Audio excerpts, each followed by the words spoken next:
The podcast universe has exploded with amazing content for everyone to listen to. And there are so many incredible shows with just not enough time to listen to all of them. So if you're asking yourself, what do I listen to? The answer is real simple. Thrive Loud is the must-listen to, can't miss an episode, gotta hear what's next, most fun, energizing, and inspiring podcast show you'll ever encounter. With hundreds of episodes of guests ranging from CEOs, entrepreneurs, innovators, thought leaders, inspiring speakers to amazing humans, Thrive Loud is the real deal. Listen in as Lou Diamond decodes what makes incredible people thrive. If you're a regular listener, you already know this. And if this is your first time listening, get ready to thrive loud with Lou Diamond.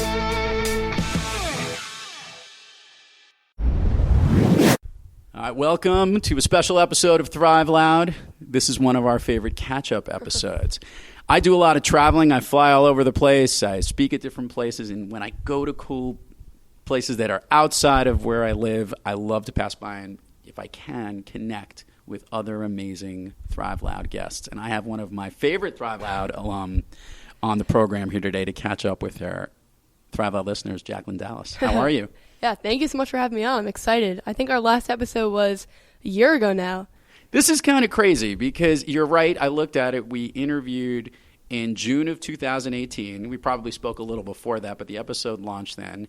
And I remember, this is what I had in front of me. At the time, you had just about 40,000 subscribers on your YouTube channel, Nothing But Tech 88. You were up and coming and very unique at this point, obviously still a high schooler, sharing the messages of technology and cool unboxing techniques on your site. And after, I'm going to give credit to our episode. I really think it is. I don't think that guy Casey Neistat has nothing to do with it. Sure. But shortly around that time, you were on Casey's show. And then after that, things have changed, have they not? Have they kind of just gone in like a upward and onward position? Craziness, yeah. So share with the listeners what's happened in the last year. Okay. First thing, the channel is rebranded a little bit. So now it's just Nothing But Tech, lost the 88. And then so a couple things. We recorded that episode in my home office at the time. So since then, I actually got an office space, and I've been shooting every single video out of the office space that we're in right now. Yeah, so it's been great. It has a lot nicer views and windows. And then that summer, as you said, I met Casey Neistat, who, for anyone that doesn't know, is one of the most prominent and also a YouTuber that has really changed the entire industry. He started a daily vlog in around 2015, but before that he was making commercials with brands like Nike and like traveling the world, just making really cool videos. And he kind of revolutionized the way people make videos on the platform. You kind of see people do the Casey Neistat style in every single video that they do in different ways. Right. So I had been a huge fan of his for a really long time, since before the daily vlog. And I had emailed him in, I think, 6 months, maybe December of that year. And I said, I would love to work with you. And he said, okay, right now, the only thing I really have open is a position to do some work at Beam. So he forwarded me over to the head of, or one of his people at Beam at the time, which was this guy named Jack. And I started making some videos on the Beam app at the time. And that was my first time ever interacting with him. And then in about August of that year, or maybe it was July, I made a video that was called Dear Casey Neistat, Let's Do Something Together, or something like that. He just launched his new company, 368, and in his video, he said, I would love to do work with smaller creators. So I was like, all right, this is my cue. So I made that video, and he emailed me, I guess, late July and said, let's go to the Samsung Unpacked event together, which is actually coming up again this year. So I went with him that day. He filmed the entire thing, and then he posted it on a video titled Meeting One of My Favorite YouTubers, or something like that. And he was just a really great guy that day. That video, I hit 50,000 subscribers that morning right before the video went up. And then that video went up, and I think the next day I was already at like 80,000. That was to let our Thrive Loud listeners know this, and maybe we'll put a link to that video as well on the show notes. If I remembered this, you actually got a chance to be in his studio Yeah. And I saw that clip, and which is a pretty cool little space. I don't know what it looks like, which is down in New York City. Right? Yeah. You went in town to visit. So that's amazing. Yeah, so it was great, and he actually just moved to LA, Okay. so that space is like no more. It's getting taken over by another YouTuber. But yeah, so that was kind of an insane day, and he had been someone that I really looked up to for so long. And then after that day, I went to a lot of events that he was hosting at his space called 368. I think the first week of September, he hosted a night called Taco Night, and it was basically just a bunch of YouTubers coming in and hanging out. So he's kind of been now like a really good friend of mine. A year later, we text, we talk, and he's just a great guy. But that definitely was a very like pivotal day in my career. So that was August, and then another event that happened since we spoke. December, I worked with Samsung, and I went to Europe, which was pretty cool. Yeah, it was the most insane trip, and I went with my mom. So the whole thing was for their campaign, Be Together. So it was make any type of video you want, but just keep it around the theme of being together. I like it. Yeah, it was great. It was a smart idea. So I invited my mom to come with me. So we went to London for a couple days and then Rome, and we just filmed it on their phone. Oh my God, that's amazing. Yeah. I would ask the question for those who were fans of Jacklyn would know, what phone did you use to film it on? Yeah, so it was their Note 9 at the time. So we both had the two Note 9s, and then there was a bunch of shots throughout, and then the video was like a vlog, but with camera tips. So I would be at like the Coliseum, and I would like tell them something to do on your phone, like how to shoot better low light shots or whatever it was. So it would combine like the lifestyle of like a vlog, but then also the tech element. Jacklyn, I want to understand this because this is interesting. You are now a full-fledged influencer. You moved from your home office into a physical studio to film your videos, which, by the way, the quality of production is unbelievable. Thank you. You have I can't even imagine the amount of tech gadgets that you get from different companies to try the different things out. But as an influencer, because there are a lot of influencers out there, and it's not only about one-upping what you can do next, but it's also really being true to your community. Share with the listeners, I guess, how you're able to connect even more and more so that they continue to come to you as a resource. Great point. Yeah, so one of the best things about getting bigger is that you can reach more people and help more people, but one of the worst things is that it's harder to respond to every comment because in the beginning of my channel, there was maybe a couple hundred comments, and I'd be able to respond to them very fast. But as the channel grew, it became more and more difficult. So the two main things that I do to connect with my audience is Instagram Live. So that will get a smaller audience of maybe 100 people, and then they can ask comments, and I can respond. And then, of course, I always still respond to YouTube comments. And then the second thing that I was actually able to do in November was a pop-up shop and meetup. So for my clothing line, I worked with this guy named Chris Hall, who runs a company where he produces a bunch of clothing for YouTubers.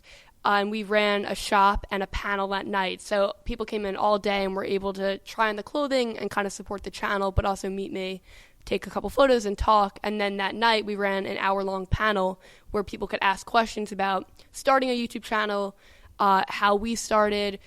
They would tell us about their career and what they were finding difficult and ask us what we would do. And it was kind of just a really cool way to connect with people on a more physical level. So I definitely want to do more like meetups and pop-up shops this year. But I think online, like the virtual way, is the YouTube community tab, where I can post updates and stuff and then look back at the comments, and then Instagram Live. I'm going to just jump on this because we did kind of skip by that you do have I remembered you had started to come out with a clothing line and a product line, and that's obviously grown since. Give an update on that. Nothing but tech everywhere you go. Yeah, so that clothing line, I was using a website called Teespring, and people could just buy the clothing on there, but the quality wasn't up to where I wanted it to be. I wanted to have like more customization. Like my shirts now have custom tags with a message from me, and that was something that I wasn't able to do on Teespring. So I met this guy named Chris, and we started talking and we started working together in November. So we did the physical drop in New York City at the place called 393, and then 2 weeks later we launched it online. So it's available right now online, and we're coming out with new clothing this month and next month.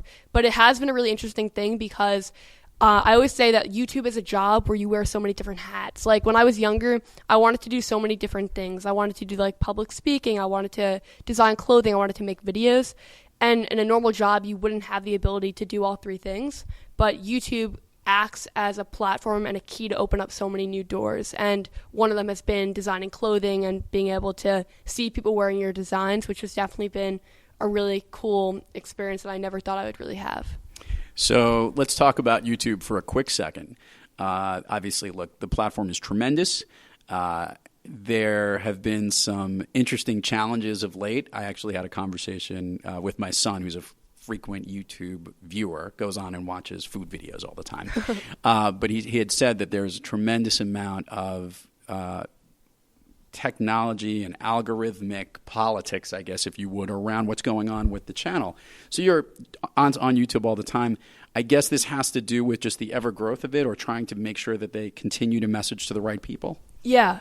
So YouTube definitely has been in a spot where it wants to please its creators, but it also wants to please its advertisers. And it puts them in a tough spot of advertiser-friendly content is a big thing. So a lot of people get demonetized. There's this guy named Philip DeFranco, and he makes news videos. And a lot of the news has been pretty controversial.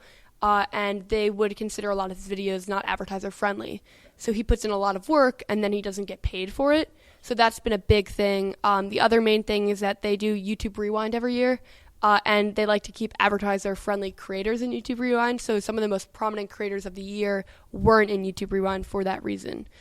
So there definitely is, I guess, some drama. Does YouTube really care about its creators? And I feel like from my personal experience that they do.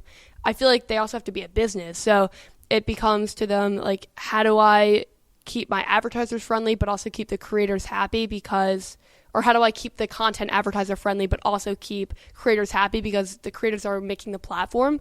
So I think that that's interesting. They've also had a lot of issues with like the YouTube algorithm, and that's something that's talked about a lot. How do you get your content out there? And it's tough because they don't always notify viewers when a new video is posted. So there's now this new bell icon. And if you really like a creator, you have to hit the bell icon and then go through the extra step of then saying all notifications on. Right. So if you just hit the bell icon, it's not enough. You won't get every notification. So you have to be subscribed, hit the bell, and then hit all notifications. I wonder if, as you say that, I mean, people who subscribe to podcasts every now and then, depending on your podcast platform, you might, if you have Apple Podcasts on your iPhone, you'll see when something comes up, but it doesn't always consistently come up when new episodes launch. That's actually an interesting observation. I wonder if that technology, or it's almost like you're, instead of doing an automatic update, you're ringing a bell to let everybody know. Yeah. That makes sense. That's actually pretty smart. Yeah, so on the one hand, it is pretty smart, but on the other hand, it creates a barrier with creators because we want to get our content out, and you know that people are subscribing for a reason, and then they just don't get the content because they don't necessarily know that they have to like hit the bell and then hit all notifications. So that's been a controversial thing. Also, the YouTube algorithm always changes of what content they're recommending. So right now, they're really looking at watch time. So how long is someone watching your video, and then how long do they go to the next, like do they watch that video completely and then do they watch another video of yours? And the longer you can keep people retained, like watching multiple videos of yours, YouTube will then recommend your videos more. It's as you're saying this, it's really interesting because and I'm comparing the video medium of YouTube, who has the whole fiefdom, so they know exactly how long something is running on their platform, versus the podcasting universe, which is spread out as you possibly can. People don't know actually how long you listen on a lot of episodes. Hopefully you've gotten to this point, listeners, and you're enjoying this part. Let's talk about just quick update with you, catch up with you. We're recording this at the summer of 2019. Yes. You're going into your senior year of high school? Yes. Okay. Excited? Yeah, I'm excited for sure. I'm excited it's summer for sure. I have a lot of work to get done this summer, so I'm excited for that. August and then the fall is the busiest time of the year for like tech. Last year, I think I was at like 4 events a week and sleeping like 3 hours a night in like September and October. And this year, there's a lot of stuff coming up. So early August, we have the new Samsung phone, which should be the Note 10. That's going to be an exciting event. And then later in the year, I'm actually speaking at an event later in August called Power of Video. Oh, wow. Yeah, and it's an event in Europe that takes place in Belfast. And they have a bunch of creators come out, and that should be a pretty good time. I've spoken like on a panel and at some other places, but this will be like my first speech to this many people. So Keynote speaking now, Jacklyn. Look at you. You're an addressed speaker now to come to audience. I like it. And what will you be talking about? So we haven't solidified the exact speech yet, but I'm definitely going to be talking about connection, and connection being the key to opening so many doors on YouTube.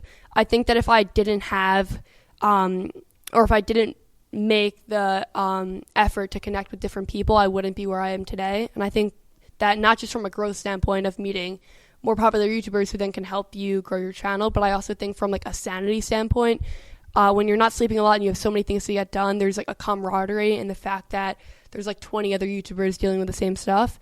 And I think especially at all the events that happen during the fall when we're all so busy and worked, there's something really nice about being able to talk to someone and get their advice and have them help you like film something or do whatever. So I think that that's going to be a main component of the talk. And then also just kind of balancing your time, because as a full-time student, I'm also working like 40 hours a week. So it becomes, how do you do that and how do you still have like a normal social life? And people are always asking about that. So I'm kind of going to talk a little bit about that in the talk as well. Amazing. I'm like, you've got more things going on than anyone could imagine. I'm running 100 miles an hour. I want to finish with this. When you were on the show a year ago, I did ask you, could you have ever imagined from that first video that you did unboxing of a camera? Yes. Right? Could you have ever imagined that we got to that point where you were a year ago and how much your YouTube presence has gone? Let's just talk about what happened in the last year. Could you imagine that since that interview last year on Thrive Loud to where you are now, what's happened? No, it's crazy. I think like every time you really think about it, like I'll see a picture of like 100,000 people somewhere like in a stadium and I'm like, this is nuts. Like, how did this happen? I think that it's also very gradual. So it always takes like some stepping back and a bird's eye view to really understand how insane it is and how insane it is that someone would buy something that I've made to support me, like a piece of clothing, and then wear it. That always really has an effect. But I think I never really thought it would be this way. I'm excited to see where it is like a year from now. But yeah, a lot of crazy stuff has happened since we talked last. We're going to wrap this up with something a little different. I asked you what your favorite movie was last time. Now I want to know, okay, if Jacklyn Dallas is walking down the street or in the room or onto the stage that you're going to be speaking at this conference in August, and there is like your theme music that's playing, almost like what's your music? What song do you want to hear that's your go-to upbeat music that you like to hear that kind of represents you? Okay. Oh, God, that's a bad question. I mean, it's a good question, but it's a hard one to answer. Let me think about this.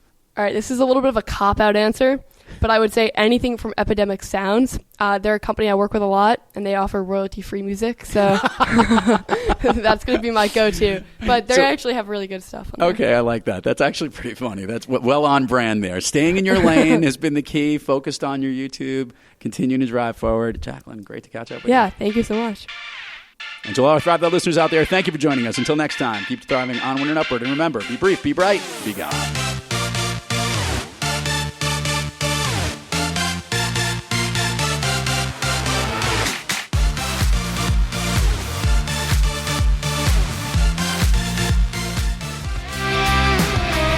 You've been listening to Thrive Loud with Lou Diamond. Check us out and subscribe wherever you listen to your podcasts, or head on over to thriveloud.com. And while you're there, click the Get Connected link to learn more about upcoming shows, special events, and other great promotions coming from Thrive Loud.